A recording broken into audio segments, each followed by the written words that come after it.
Jason is also here. Are we waiting for somebody, or we are all set? I think we're all set. Yeah, and I've just started. We're all set. So, yeah. Cool. We had a flexible day, right? We wanted to look at some quality assurance plots, and perhaps if time permitting, we will just continue talking about second level analysis and show perhaps a few more examples of how to run more complex second level analysis, right? That was the plan, or was something else? I think that's everything. Yeah. So who had some data that wanted to share first? The SAQ PDS data set. Ah, fantastic. I looked at them myself last week, and they looked reasonably good to my eye. But fantastic. Do you want to share perhaps your screen and perhaps you can guide us through them? I don't actually have a machine. Can we use this one? Or you can, I can share my screen and you can just... Yeah, it'd probably be easiest if you like open your SEC. Okay, let me just 1 second there and let me share my screen. And probably I'll need to, where am I? Let's see if I'm...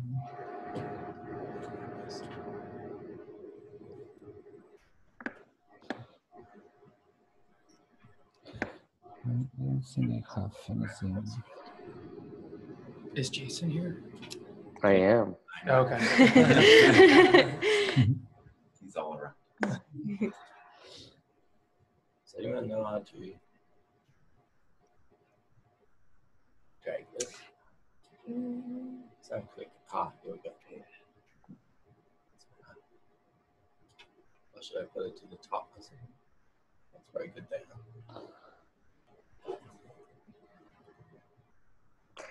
One thing I'd like to mention is that we could spend an hour plus looking at the QA, and I actually have no objection to doing that. But in practice, you would want to spend quite a bit of time. You know, I mean, I don't mean like days, but it takes a while to go through these in enough detail to feel completely comfortable that everything worked well. That's I noticed that on Liz's, I'm sorry, on Elaine's brains are a good example of that, where most of them look pretty good, but then a couple of them, when we looked in more detail, you notice some issues. Which reminds me, Elaine, that it would be interesting to see, I guess, think about what that first subject that had the normalization issue. Yeah. You know, of what kind of effect that has on the group results. Yeah, I think for all of them, like as in, there were both that subject and the 3 that had motion, it would be worth running the analysis with them without them. Yeah. And you also have the motion covariate, covariate that is calculated, which is basically the mean motion or the maximum motion for each subject that you can also use the covariate of in your second level analysis to try to control for the amount of motion in your second level analysis. I'll show you an example of how to do that later on. Okay. And then one more comment, well, at minimum, while we wait for this window to come up.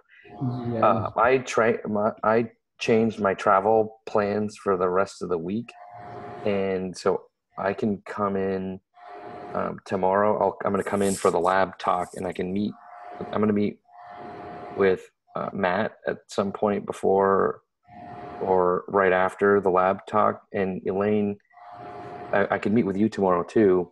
Yeah, that would be great if you've got time.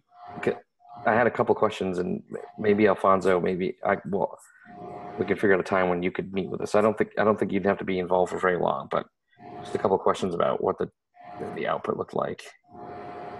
Sounds good to me.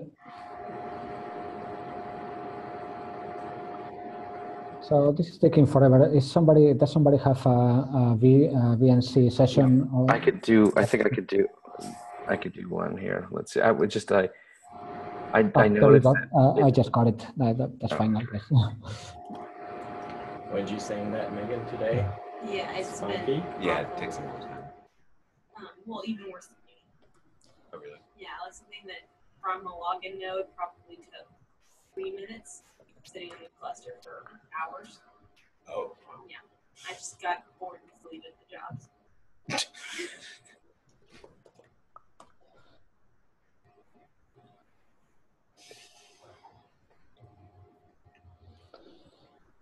Okay. Okay, so where should I go then? SEQ PDS fMRI new. Okay, experiments. Sorry. SEQS. FMRI. This one. Yeah. And then this it. And then what is it? The FL QA plots. Just anything that is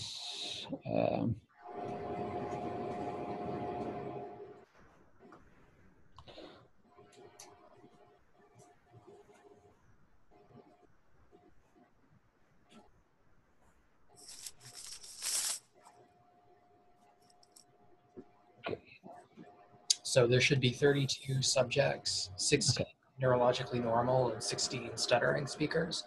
perfect.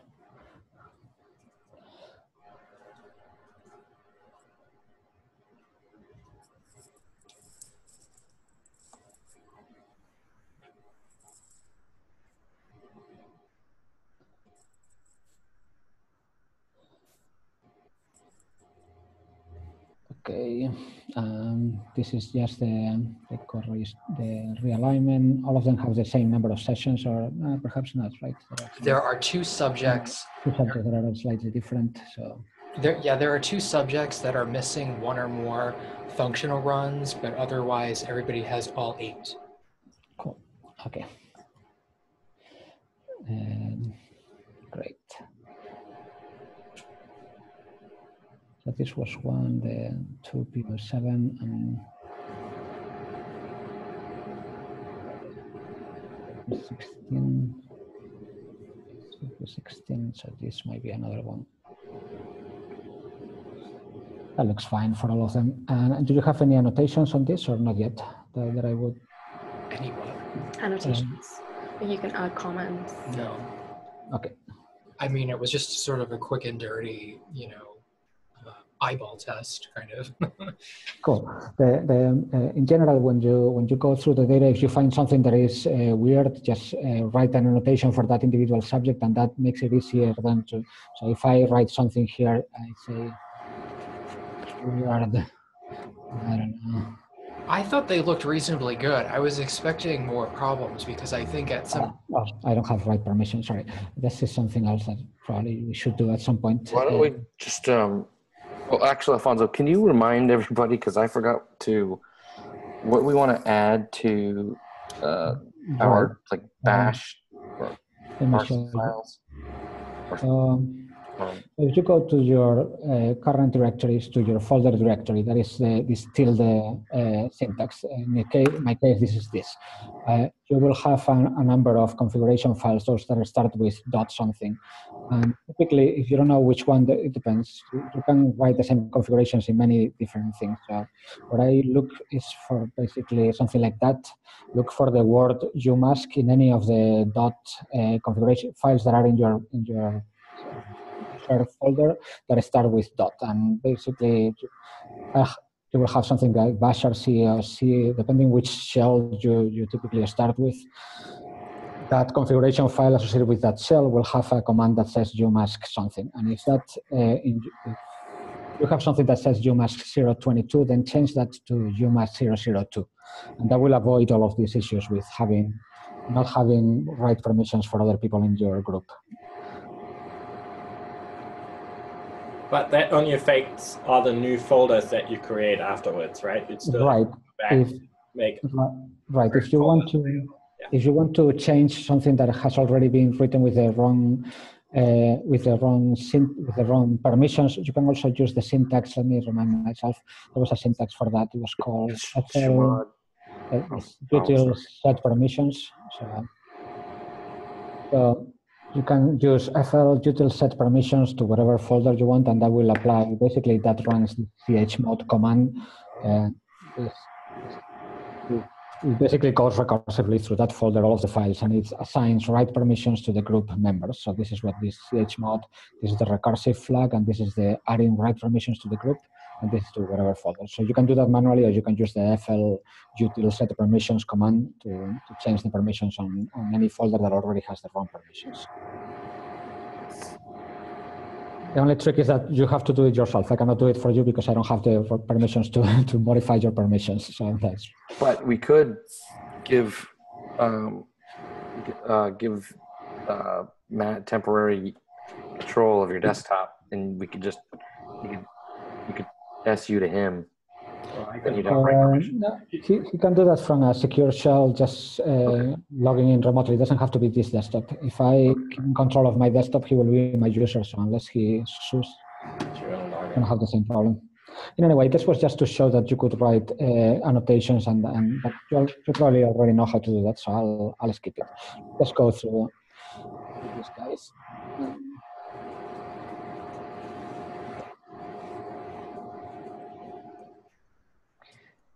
Just can I one more comment on that? Sure, go ahead. Are you sure it's 002?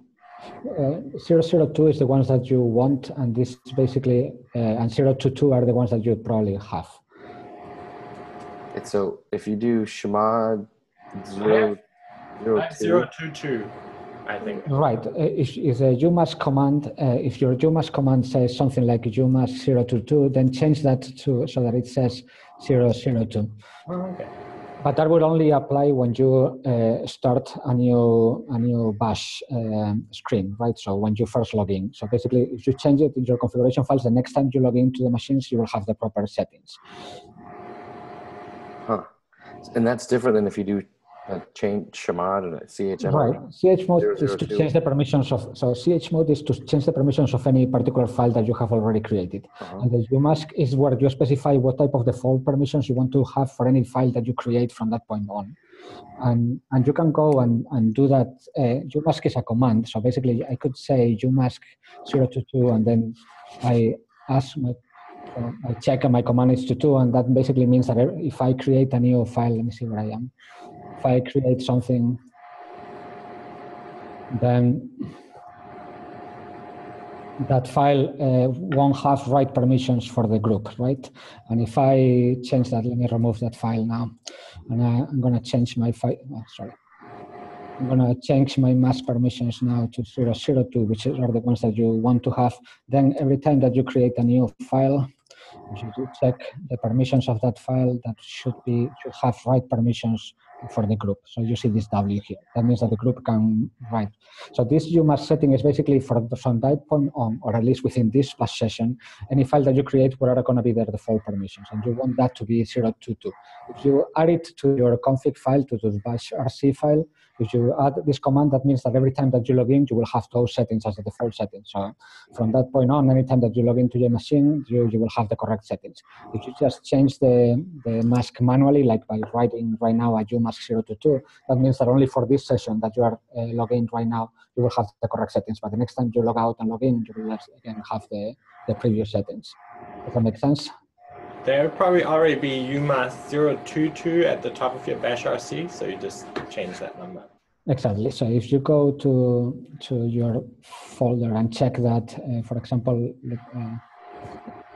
have this file, you have a line that says umask 022. Sorry, if you have a line there that says 022, then just simply change that. You go and do something like that.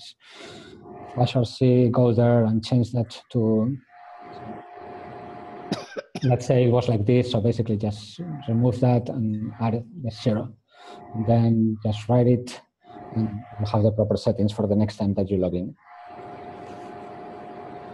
Does that make sense? Yep. That means you also have to log out of the QVGL though, right? Because that takes the bash RC from the terminal that you like, so.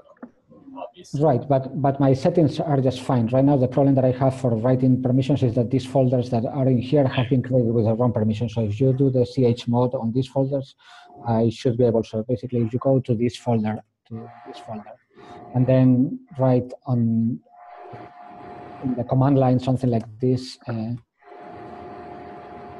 But Matt would have to do it. Do you want Matt to do that right now? Well, it's not necessary right now because I won't be doing any changes to these files. But this is, yeah. Okay, so everything's clear so far? Mm-hmm. Yeah. Okay, cool. Okay, so any particular plots that you want me to look at, or just sequentially go through all of those plots? Just sequentially is fine. Yeah. Okay, so let's look at the normalization then first. It's just fine. The structural normalization doesn't seem like any particular subject was out of the anything particular wrong. Let's check the functional normalization.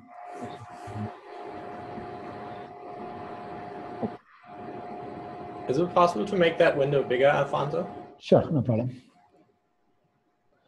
Okay, let me see if I can. Okay, so this again looks fine. I'm looking at the average across all of them, so if anything looks weird, it will appear as a ghost image in here. You can look at the variability, and this should look also normal.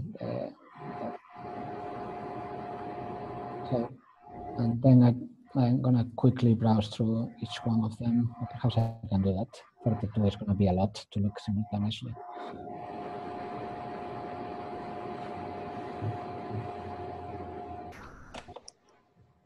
So yeah, the variability in the frontal portion, this has to probably to do with the warping and some regions that might have some signal dropout that is relatively normal. The variability, this is kind of the eyes.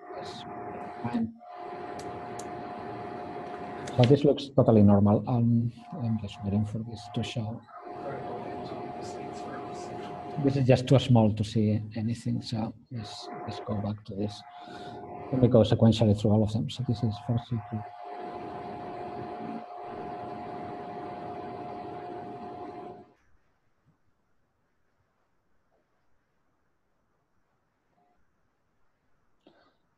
Okay, so this looks all fine to me. If you see anything that, as I browse through this, that you want me to stop and talk about, but everything looks fine there. I remember at some point Jason said that there was quite a bit of motion. Right. This study had the subjects had a lot of motion. Okay. It doesn't show on this. We will see. So this is just the structural data, right? Yeah. This is the functional data. This is the functional data and just the normalized functional data. So basically, you are looking at for each individual brain, you are looking at the average functional data, and superimposed, we are looking at the M&I boundary. So basically, this is it. This is just one individual brain, and we are looking at the functional average image across all time points, and comparing how that looks after it has been normalized compared to the M&I boundaries. And if it looks reasonably within the boundaries in the same space and it's roughly in the same position, then it looks fine. And this has already been motion corrected. So this has been motion corrected. Yes, perhaps I should have started with more raw measures. Well, since I'm already here, let me just finish, just to make sure that I don't have any subject that might be worth noticing, talking about the normalization. Yeah, this looks a little weird, but that is also normal. This is like CSF areas that show particularly bright in that subject, and that's also relatively normal variability. Were there field maps for this one, Matt? Do you remember? I think Saul said we had them, but then they weren't really contributing much. Didn't you? I don't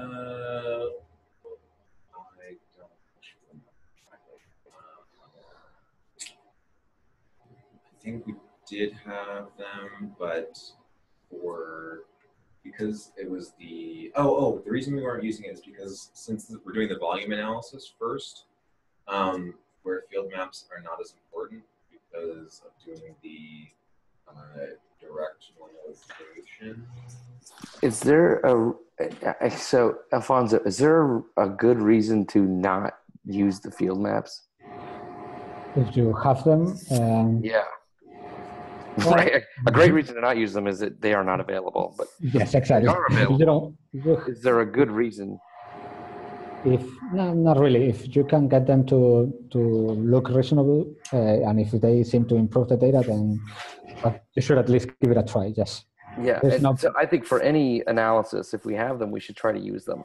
Yes, and particularly because we are interested in figuring out whether it helps and to what degree it helps. Right. I basically help everybody if you give it a try and see whether they help improve the co-registration. Right, and my understanding, Alfonso, is that, well, so I know that we went through this period where field maps were available, and then there were people that were a little worried about them introducing more problems than they solved. But my understanding is that was a long time ago. Yes, I'm not aware of them introducing more problems. I mean, the only problem that they can introduce is if you don't have the full set of parameters that they were used, or you are using kind of like the incorrect setting, that they basically make the data worse. But if you can apply the correction correctly, then it should make the data better, even if it's negligibly better. There is no reason not to use them if you have them, or at least try to use them if you have them. So to add a bit more context, I had tried to apply field maps at least. Actually, I don't know how many subjects I did it for. And we noticed that when I went through it with you, Alfonso, we noticed that it wasn't doing much. And we weren't sure if that was just because the field maps were not being applied correctly, or because they just, just didn't have that much of an effect. So I think. And then I just wanted to direct. Yeah, I think Matt went ahead because just to kind of get things moving, but I think it would be good. It makes sense to. So I think that there's a get things moving because the pipeline. So my understanding is that to apply the field maps, we need to sort of step out of what's available in the pipeline and create them and then put them back in. So we can move forward, say we just to get things going until they're more incorporated in the pipeline. But in terms of what's the best practice, I believe that will be applying the field map. So we want to. I don't want to move things forward just because it's hard to do them. So I guess Alfonso, I think is the idea that they'll be more tightly integrated in the pipeline, or at least we'll have gone through some different variations of them and have a means of generating. Right. After we go through a few variations of it and we kind of get a sense of what type of images we typically acquired and what are the parameters that we use, I'll have a way to integrate them simpler. But right now you have to kind of go outside of the pipeline and directly in SPM create these VDM files, the volume displacement maps that you get from the face maps, and you have to do that manually. And once you have the VDM maps, then the pipeline will automatically use them. But you have to kind of like manually create that. At some point after we have a little bit more practice in how to create these VDM maps for our particular set of images that we get on our scanners, or the ones that we typically do, then I'll try to make it a little bit more automated so that you can just specify which are the sessions where you acquire the field maps, and just the parameters, enter the 2T values or whatever settings that you need, and it will create the VDM maps automatically for you, and everything will be more automatic. But right now, we need to basically do it manually and gain a little bit of practice on what things work and what things don't work until I try to automate things, I think. Yeah, I can show you.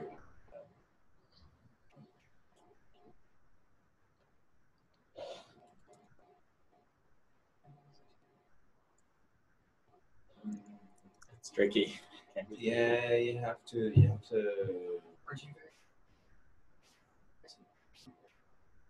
Well, that's something that we might want to do. I think for the point of figuring out how, whether they're contributing anything, or then we want to do that too. So this is probably, I don't know.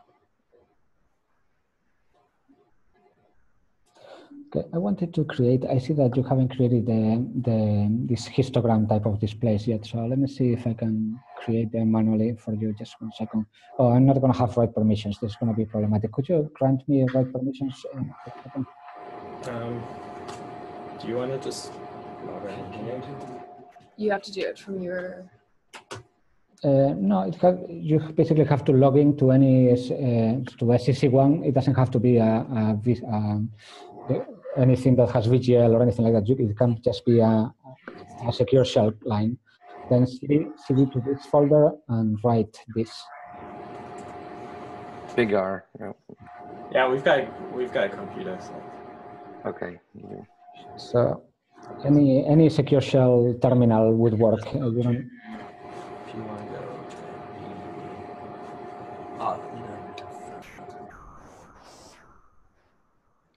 And I think what I need to do is this, and I have to enter a number which I don't remember which one it is. So let me check in the meantime.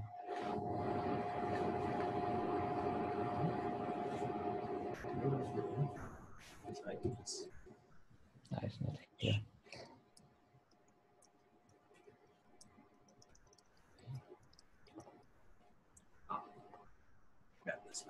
Oh, that's I thought. But I'm not sure.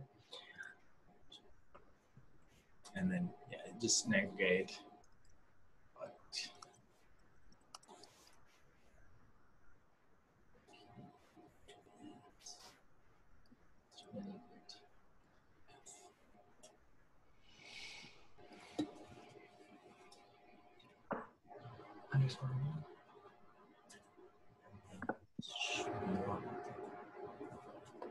So it's just schmod and then. Sorry. Yes, it's. Let me see. 1 second. chmod -r. Yes. Dash capital R. Minus R and then G plus W and G plus W.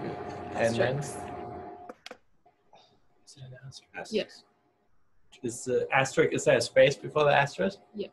yes, it's so these are the main all properties. files. You are saying group, add write permissions to the group, and this is just saying that you want it to be recursive, and this is saying to every file.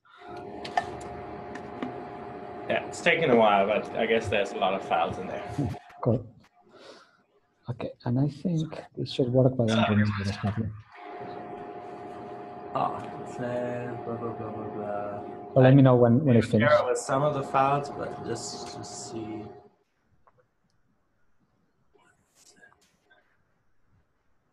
I think it should be good now. Okay, let's give it a try then. Just check before I log out. Let's see. Oh, come on. Okay, so perhaps, let's see if I remember correctly. All right. Come on. I'm trying to remember this.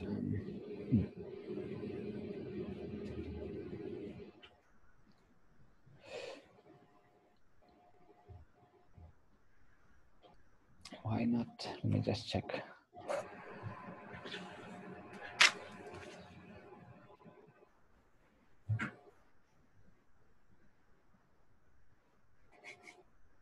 Do you have field notes? All right, this. It's only for CKP.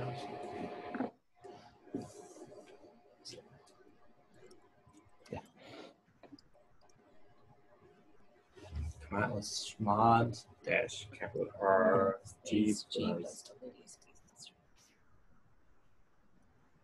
Oh, come on. I need to do that to my folders as well.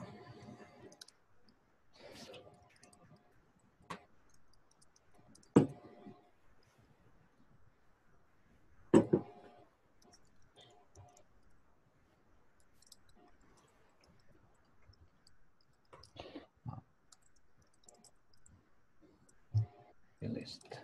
Come on. I don't even remember the syntax myself. I sent you this the other day, and apparently I got it wrong. So let's try that.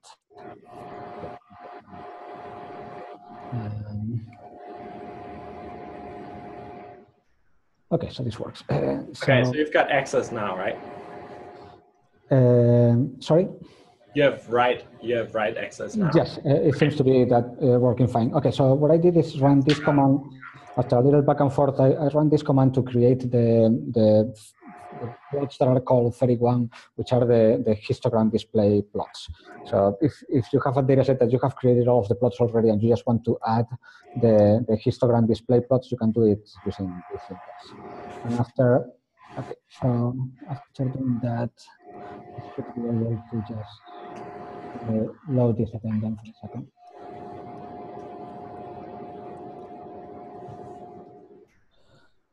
Okay, so.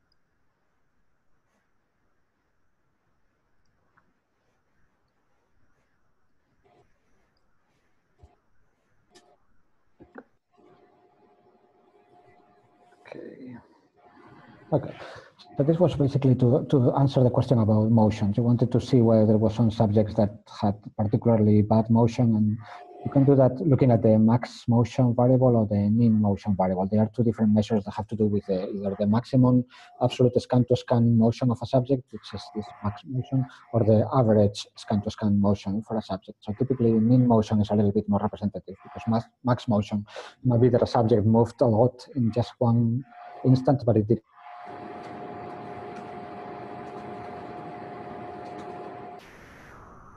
fine with that. So this subject has We lost you there for a second, Alfonso. instance move, well, 28 millimeters, that's a lot. And also on average moved a lot. That outlier 02P16, I believe that was one of the subjects that was So that is this one, 602P16. I think we saw this one before, right, for some other reason. Yeah. Oh yeah, the subject had different number of sessions, right, across one of them. Okay. So, okay, so, and then there is this subject, the SIG02C08, which also has at least above kind of like the outliers 100 for the small motion, right, as well. This is 129 millimeters, so this is not terribly much, but it's comparatively much compared to the rest. So might be something to keep in mind. And this is subject SIG02C08.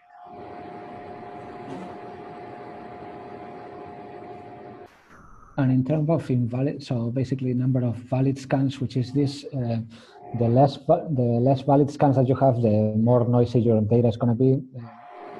Having on the order of 100 valid scans is probably fine. So even the worst cases in here seem perfectly fine. So I wouldn't worry too much about that. Unless you have a particularly complex design that you are breaking your scans into many conditions, this should work perfectly fine. So basically, you have these two subjects. I would say that you want to keep take a little bit closer to the motion, and you can look at that motion a little bit closer also in here.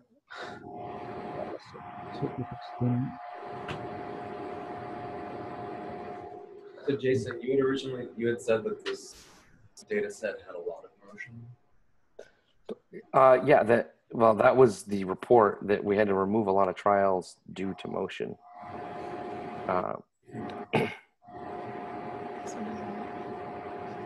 So there is this subject that has a good proportion of the data removed due to motion. This is one of the worst cases, I think, if not the worst case. That, I don't know, this is 6 sessions, right? So looks like the last one probably starts around here. So the last session is pretty much entirely removed out of motion concerns. This is 5th session. And then perhaps I don't know, this is probably the second session and beginning of the 3rd. I don't know. The rest of them, there is no single session that gets entirely removed like this case, but there are a lot of cases. And there is even after motion correction, there seems to be a lot of residual motion effects, which you can tell by the image kind of jumping around in this display, right?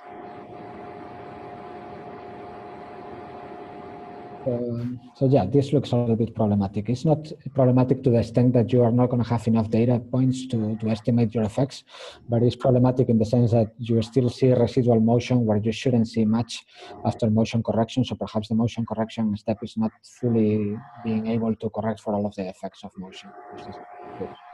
And if I had to throw out something, I would definitely throw out the last session because it seems that it's going to be thrown out anyway, just by the sheer number of outlier scans. Okay, and the other subject that show also some problems were, let me see if I go back here to the histogram. This subject to CO8, so let's look at that.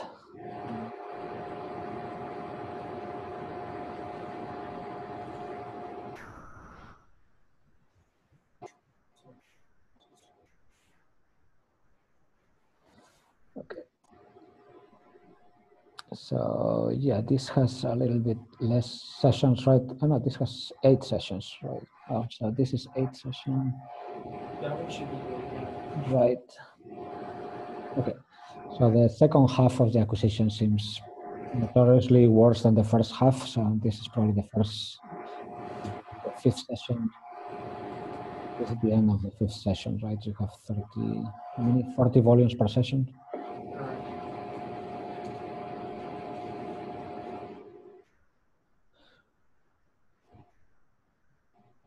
Right.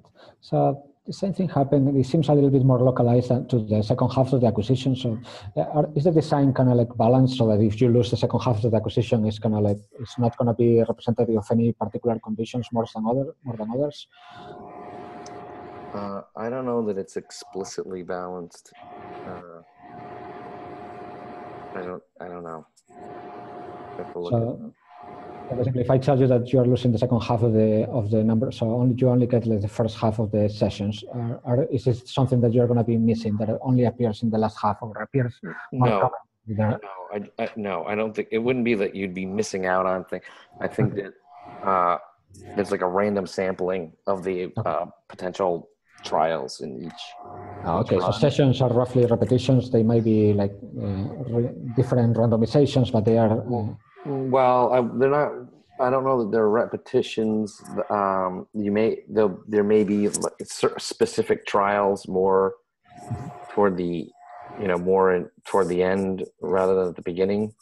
But I think in terms of the conditions, that also is not explicitly balanced, but that it's randomized so that you could have more in one run than another. But if you were to get rid of, say, the second half, I don't know that it'd be all that bad. But we can look at that. We can check how many conditions of maybe stimulus are presented. But one thing that was curious, Alfonso, was that in those fiddle plots, it looked like, say, for the previous subject, there were 134 valid scans. And so I'm just curious, like, how many total scans are there? And so that was O2P16, I think, right? This one. How many total scans are we expecting? Let me see. These are 6 volumes, are approximately 40 volumes. So this is 240 on total. I mean, you can tell also. So we're getting rid of a little more than half. Right.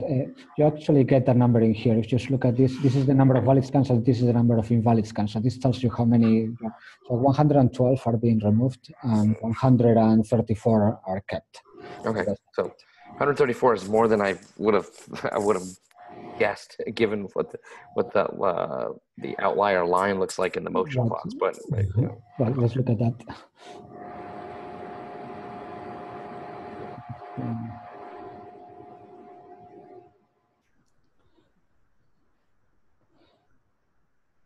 Okay, so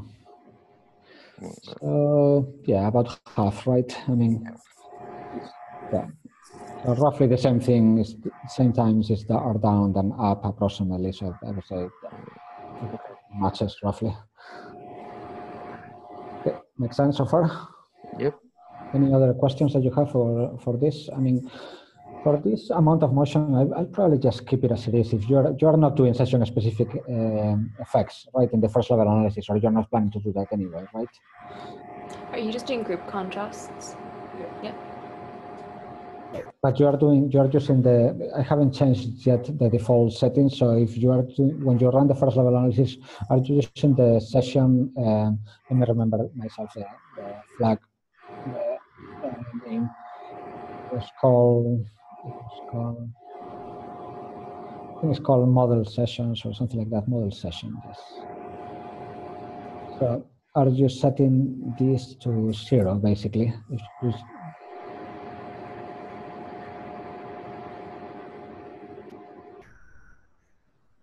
So are you modeling each run separately, or are you concatenating all of the like task? I mean, like, do you want to set it that way? I haven't run this. Oh, you haven't run this yet? Okay. So when you do that model session. Right, so when you do just set this model session to 0, so basically in your config file for the model specification, just add a field that says hash model session 0, and that will make sure that you are estimating session invariant. At some point I will make that the default, I think, because it's becoming a recurrent thing. So, but I haven't done that yet, so I'll remember to do that at least manually for now. Alfonso, what would the rationale be for keeping it as 1 there, like so that it would be per run versus per session? If you have anything that varies across runs, and that, like, if you are doing like learning, for example, and the first run was like learning, and then you have a post-learning run, and you want to compare one run versus another, then you want to estimate run-specific session effects, because you want to then be able to create contrast across those different runs. Okay, that makes sense. Is there any other reason to do it, to model run separately? Sometimes you have a design that basically the different runs are not repetitions, or they are not meant as repetitions. They are just different things, different runs. Sometimes you run a localizer in the first run, and then you run something else in the second run. And so in those cases, you want to be like session-specific estimates, because they are totally different things across different runs. Okay.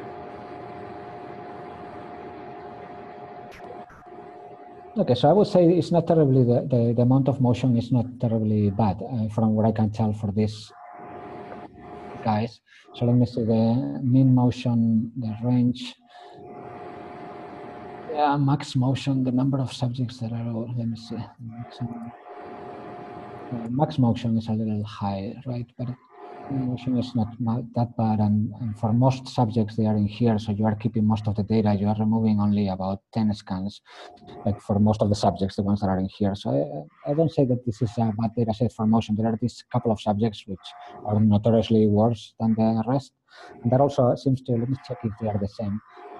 There's also this subject, which maybe this is the same as this subject, but this is not the second one. This is somebody else, and this seems to show like a slightly over threshold measure in this max global signal change, and also mean global signal change. So this is basically looking at the global signal, at the bold global signal, and looking at a scan-to-scan difference in the global signal, whether it changes a lot or not. And it seems to be slightly higher than basically the threshold. The threshold is a typical outlier threshold. It's third quartile plus 1.5 times the interquartile range, and it's just borderline, but it's in there. So this might be another subject that you might want to kind of look, just to see where it appears the same thing is happening, whether you see anything strange in here. Basically, let's check that. For CO2. So another subject to keep in mind, just in case you see anything strange in other measures that might be due to this.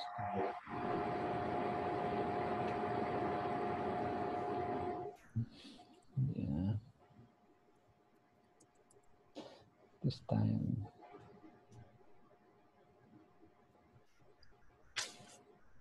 Right, it looks, I mean, to my taste, it looks a little bit, perhaps a little bit too much or more than normal, like residual motion after motion correction, but it's not terribly bad. And it seems to be kind of like a sparse, so it's kind of strange. It's not focused to a specific time, so it's kind of like a sparsely across the entire thing. There are these time points that are huge. The subject is moving really a lot, but the rest of the time it's just moving a little bit. But there are these huge, like, global signal changes from time to time, and this is what is changing the average. I don't know what those are. So basically, in here you have this global signal change. There may be some machine artifacts. Well, no, they correspond to motion as well. So. Yeah. If the there's global signal changes, that are due to CSF. Like if you have some runs where when there's a lot of CSF included in the like final functional images, right? And other runs that are not, will you get sort of an artificial global signal change? Like, will it detect an outlier of a global signal change that might not have anything to do with the actual data itself? Or is that still important? No, I mean, so CSF and white matter contains a little bit more proportion. Well, it contains basically more proportion of just artifactual effects, but they are the same type of signals in that what you typically see in those areas are like cardiovascular effects and the effects of breathing. They also show up in those regions. So if the CSF is large for that subject, that will have just a slightly larger contribution to the global signal average, global signal from the CSF than normal. But that wouldn't still explain the larger than normal scan-to-scan changes in global signal. I mean, I think this might be just because the subject was heavily breathing or something like that, because it seems like it's relatively sparse. It's not typical motion when the subject gets uncomfortable and starts moving in the scanner, and you can tell because the last few scans, so the other subject that we saw where the last 4 scans where the subject was moving a lot was probably just because he was uncomfortable or tired already. And I mean, you can tell that it's just something like that he's moving a lot. But this seems to be pretty much across the entire session, and also appears also in global signal change and a little bit in motion, but mostly in global signal change.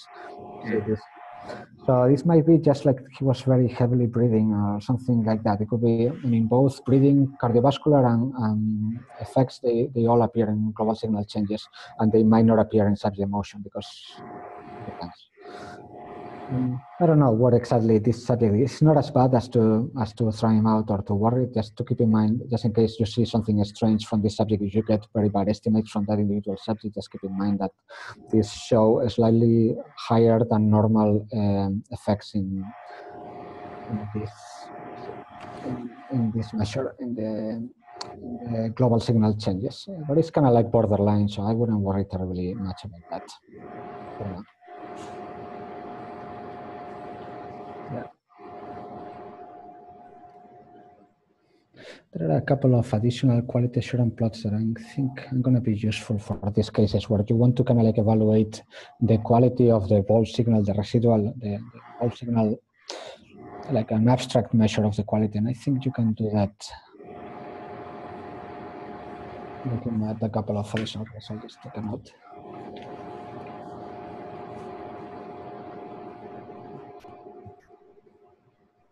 Okay. Okay, there are also some, I don't know why it didn't show them. Let me see if I can, there is a way to include those. Let me see if I can remind myself. There's a way to estimate, to include also the measure of,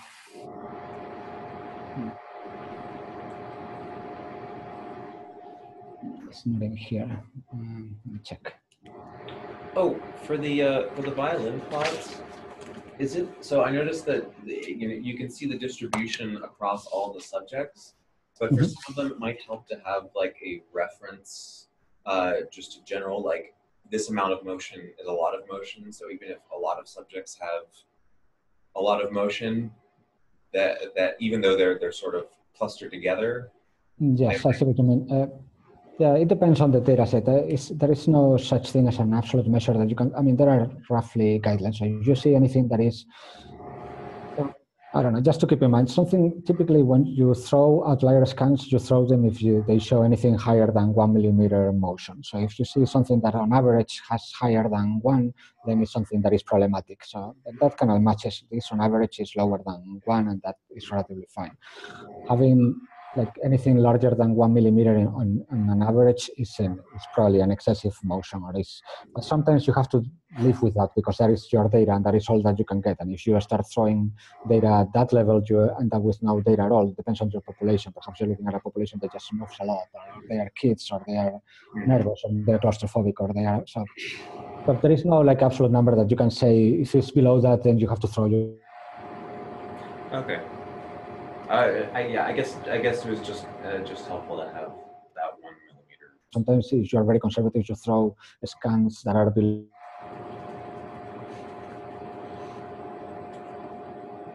to use that if you have a very good data set and if you have really very small motion. So I would say if the average is above 1, then something to keep in mind.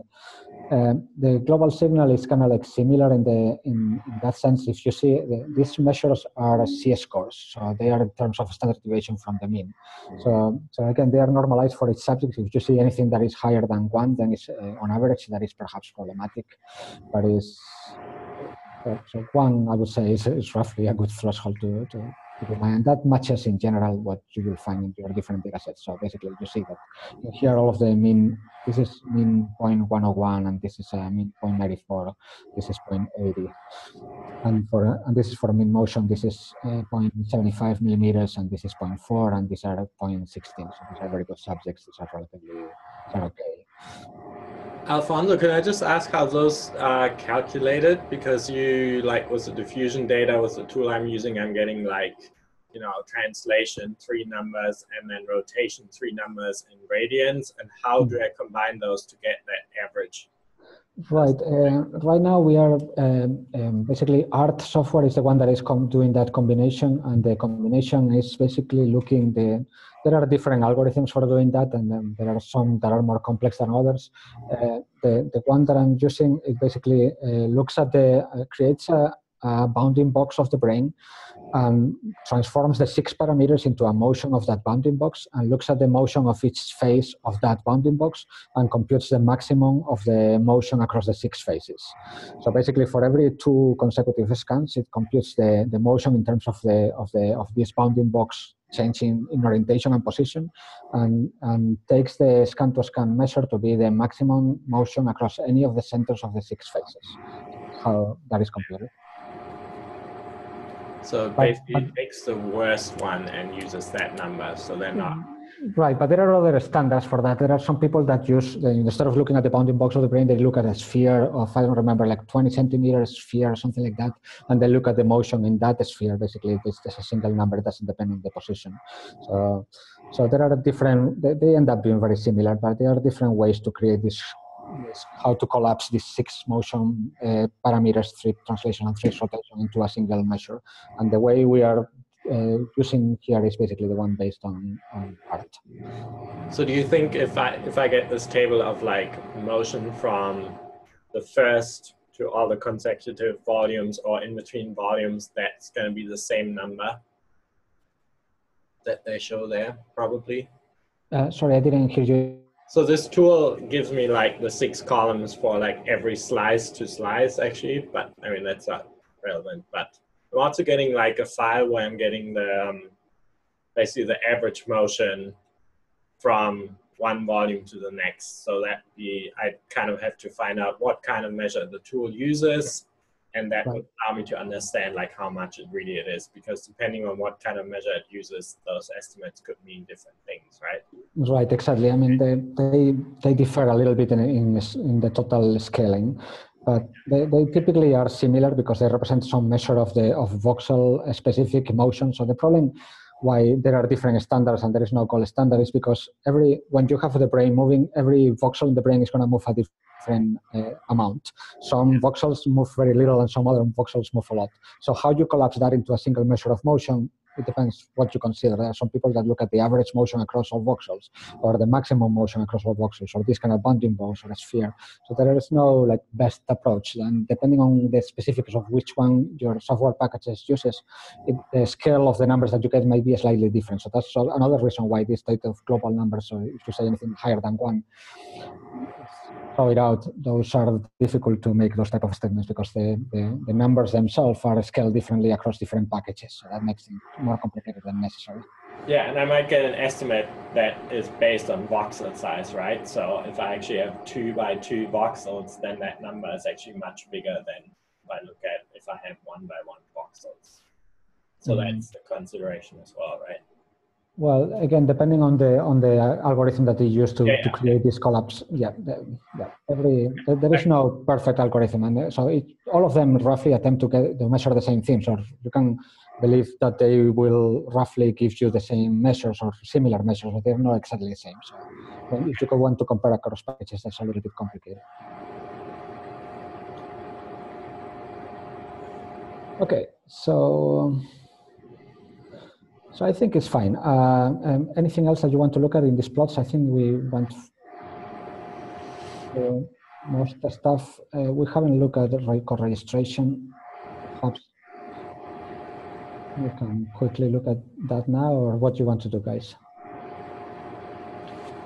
Maybe just a couple of examples of the co-registration. Okay. Sure.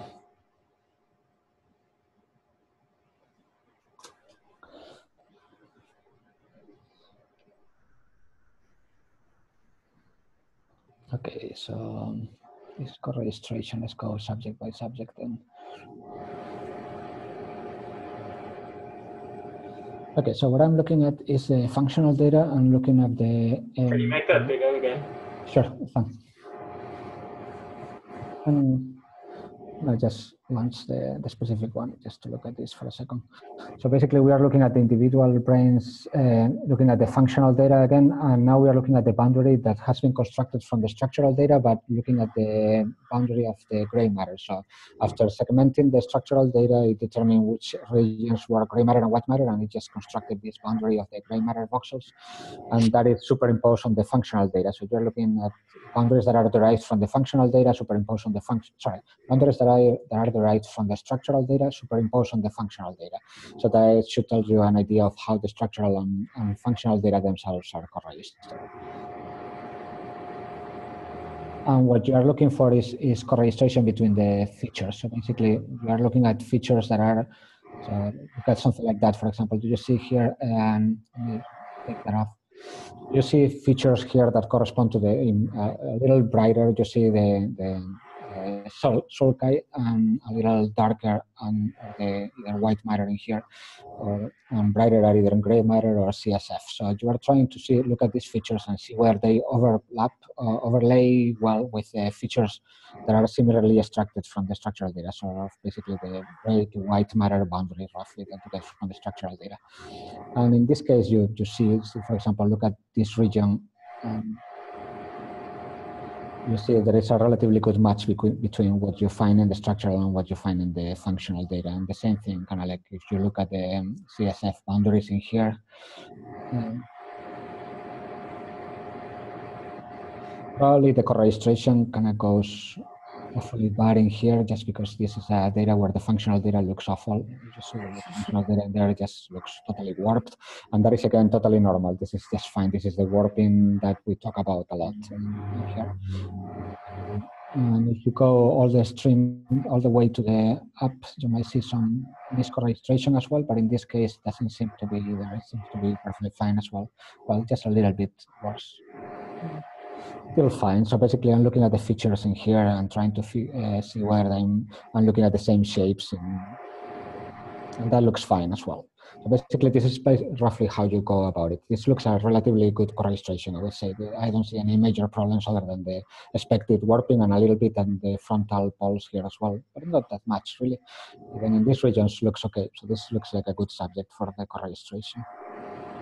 What do you say, Jason? This is a little bit more your. It looks okay. I think it's not. It's the kind. It is one though where I want to flip through pretty carefully and make sure that I notice like in the posterior. Yeah, I just. You want to take over the Sure. screen? Yeah.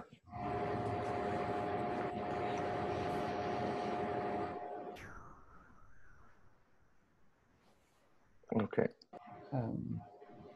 I'm not seeing the, let me see if I can find, oh, here it is.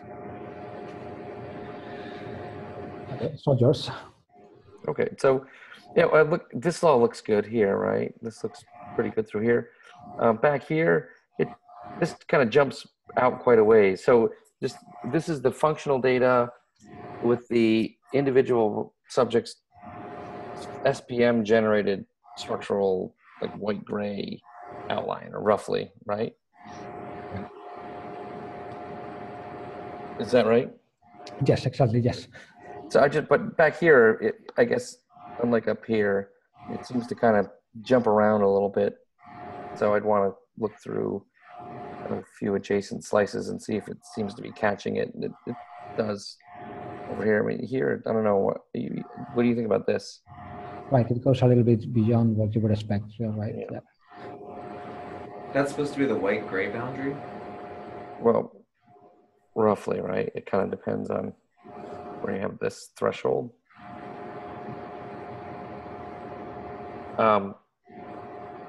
So ultimately, I look at that ROI. I didn't mean to do that. If we look at is it the outline ROI gray matter that? So it should be the 50% boundary of the gray matter. So roughly. Okay. And so can you remind me what the difference is between this one, and this one? So, and the one that says functional data plus overlay of the gray matter is just, so basically the ones that say ROI gray matter, all of them have been obtained from the structural data, and they are the 50% boundaries of where the gray matter is estimated to be from the structural data. And the one at the bottom, so that applies to the two ones on the top. And the one at the bottom is just showing the functional data overlaid on the actual structural data thresholded by a number, so basically on intensity values. It doesn't look at a gray matter, white matter, or anything like that. It just looks at the intensity values of the structural and threshold stats. Sometimes that is informative, sometimes it's not. Okay, good. Well, anyway, I guess just in general, where if I see it where that doesn't seem all that well aligned, I would try to look through a bunch of adjacent slices and see if it's just that it's displaced by, like a slice or two. And then look in different views to see if you notice some sort of systematic problem. So going back, I guess this is essentially, is kind of, I guess, the best source for now because we don't have the free surfaces yet. Yeah.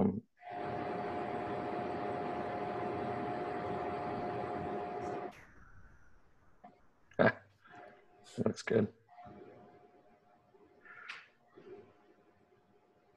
Yeah, I don't know. I guess what the thing that sticks out to me here is that the functional data itself does not seem very distinct.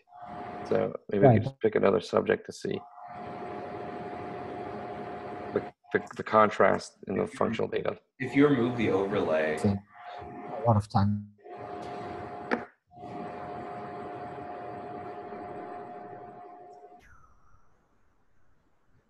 I just want to close this.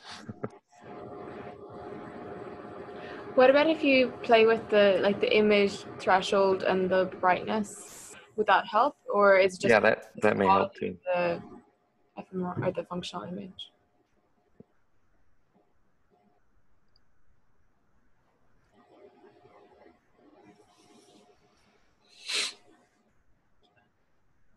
Can you maximize that image as well? That window.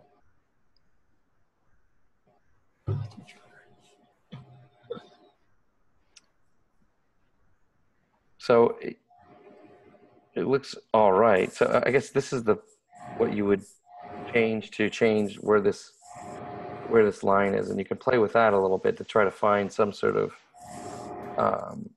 midpoint between. You want to have enough detail, tight enough so that you get some of the detail of the gray, the darker gray, which is actually white matter and cortex here, but not so detailed that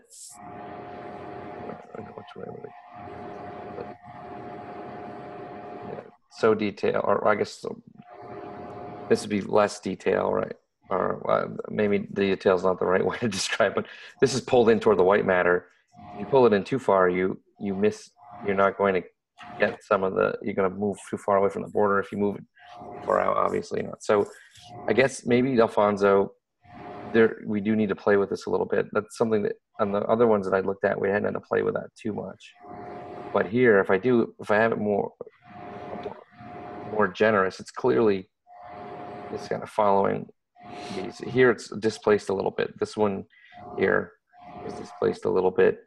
So I'd go up and look and see, well, does it seem like we're starting at a decent match here? And it looks like we are. So it's not like there's something that's off. It's just off a little bit in that one slice. So maybe that, if we went back to that first subject, that would be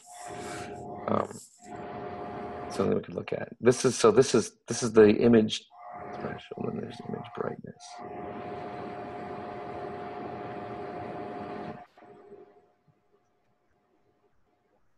So a little bit of displacement, but this actually looks pretty good, I think.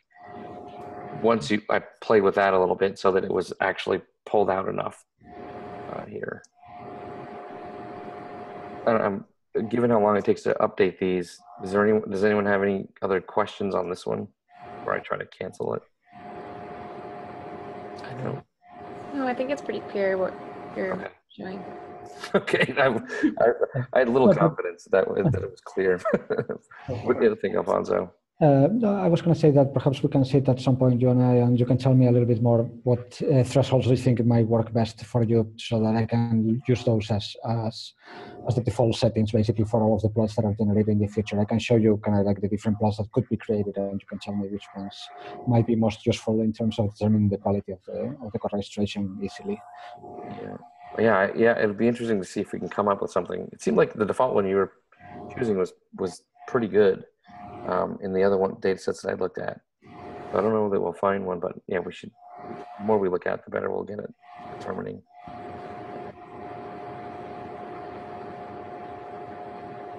Wow, I don't know, is it worth loading this one back up to see if I can play with that threshold a little bit to make it nicer?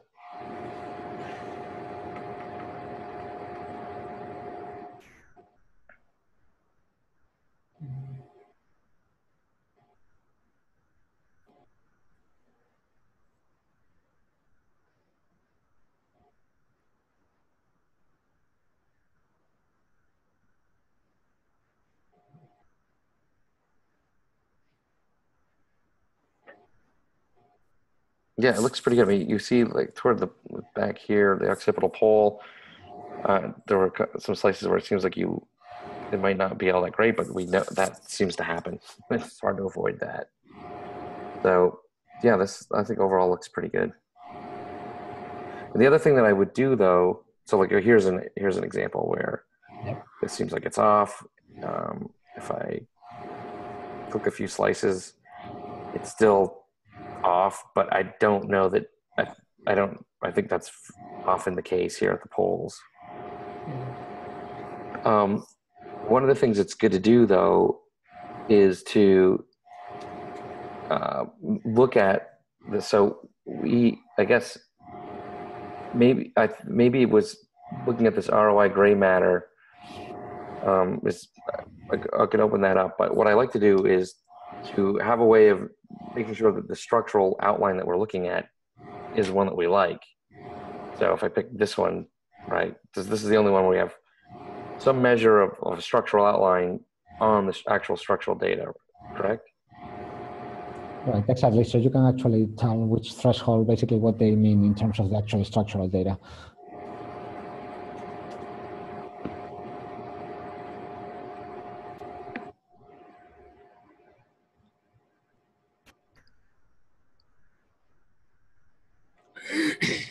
So that may be so I remember the last time we talked about this, we talked about being able to grab, look here, find a threshold here that we like. So the initial threshold on this one does not it leaves a lot of the white matter, or I guess, so just like a lot of these white matter fingers, it divide the gyri. It doesn't do a good job of grabbing them, so you lose a lot of detail. So you may want to change this so that it's a little tighter.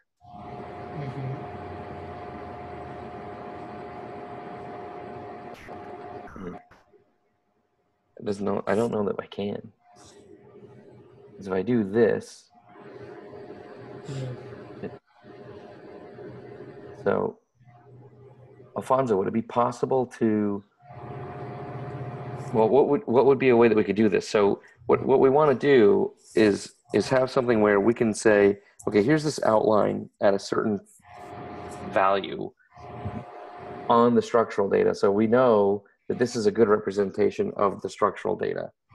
And in the past, the first version of these QA plots, we had these free surfer results. And so we just used something that approximated the free surfer surface. And so you could do that as a first check to say, okay, I know this line I'm looking at does a good job of approximating some of the anatomy, so that when I look at that line overlaid on the functional, I know where the anatomy lies.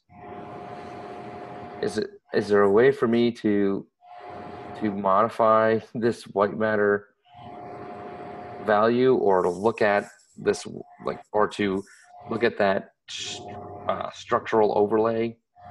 That's the other option. Right, the structural overlay might be a little bit closer to what you're thinking. So basically looking at but I don't know if it's going to work as good as you might expect. This thing. So basically the boundary that you are most interested in is the gray white matter, right? That's what you... Yep, that's what I'm most interested in. Because right now it's only looking at the gray matter, like probability maps, and it's looking at the boundary at it's doing a contour of of these probability maps at whatever level you threshold. So you say whatever, give me the region where the voxels have higher than 50% chance of being in gray matter, and that is what it's giving you right now. But in order to give you the boundary between gray and white, you could perhaps combine the two of them to kind of get something that is a little bit more representative of what you're after. So let me think about this a little bit and see if I can give you an option that matches what you have in mind. What if we just make FreeSurfer part of the pre-processing?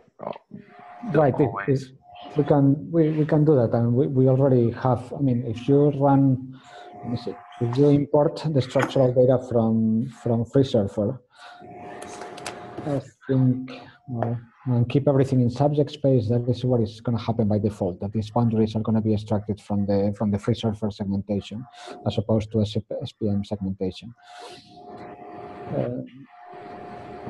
But I think the question is still going to remain, because this FreeSurfer segmentation, the issue probability maps are still going to have this thing that if you really care about the boundary between gray and white, you could do better than just plotting a given contour for the gray distribution maps.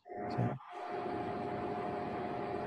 I'll generate them. I'll play with this a little bit. I'm taking notes for all of these things, and I'll play with this a little bit and see what gives us better plots. Okay.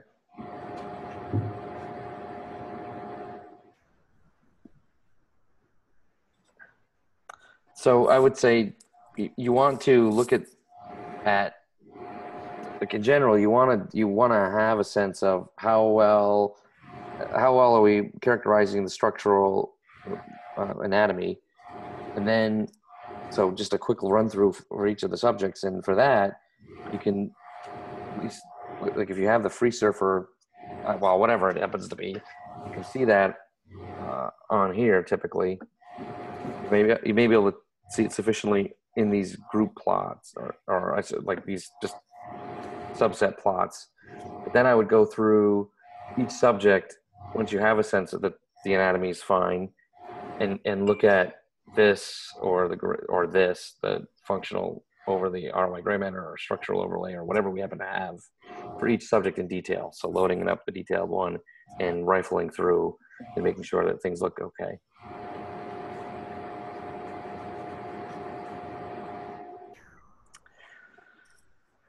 And I actually have to run today a little bit early, so do you think you guys can carry on without me? We'll try. I'd be fine, I think, but so yeah, let me know if it's coming up. And Matt, I sent you an email asking if meeting at around 11 tomorrow. Step out. He had a subject early. Oh, okay. So Elaine, did you meet right after the lab talk around 2? Yep, that would be perfect. And I'll meet with Matthias at 3. Matt was the first to request, so if for some reason he needs to do the 2 to 4 window, I might have to bump you guys, but it'll be earlier in the day. I can meet with you. Yeah, I'm in all day, so. Okay. All right. I'll talk to you guys tomorrow then. Excellent. Thanks. Okay. Thanks.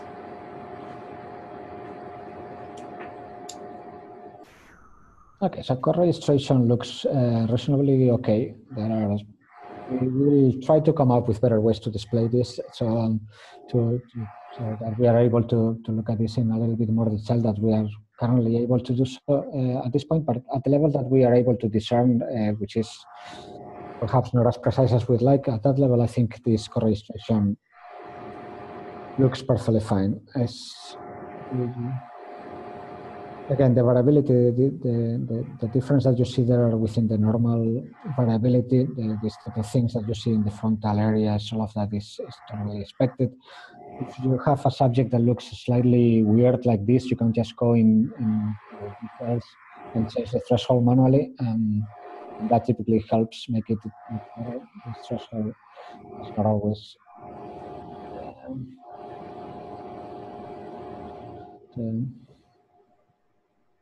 yeah, that looks reasonably fine.